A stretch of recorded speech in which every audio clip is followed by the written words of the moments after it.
Hello guys, नमस्ते। मेरो यो छोटो मिनी ब्लगमा स्वागत छ हजुरहरूलाई। आज चाहिँ मौसम अलिक क्लियर छैन, पानी पनि लागिरहेको छ, हजुरहरूतिर कस्तो छ?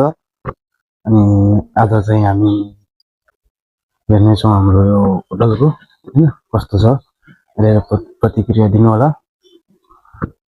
हेरौँ है त कस्तो छ हाम्रो होटल।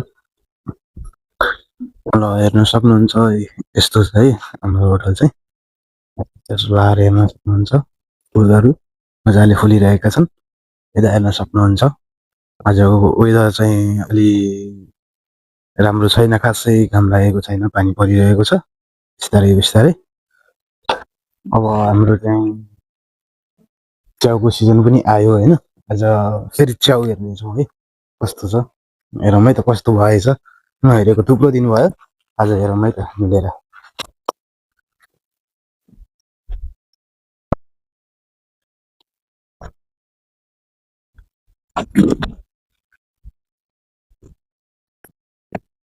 ल हेर्न सक्नुहुन्छ हाम्रो च्याउ चाहिँ यस्तरी फलिरहेको छ। हेर्न सक्नुहुन्छ है, त्यहाँनिर छ मुढा, यहाँ छ, यहाँ छ, यहाँ छ। यसमा नि भर्खर फल्न थालेको छ है। अब यसमा नि सुरु हुन्छ केही दिनमा। अब यता अरू पनि छ, यसमा पनि सुरु हुन्छ। Thank you for watching mini blog.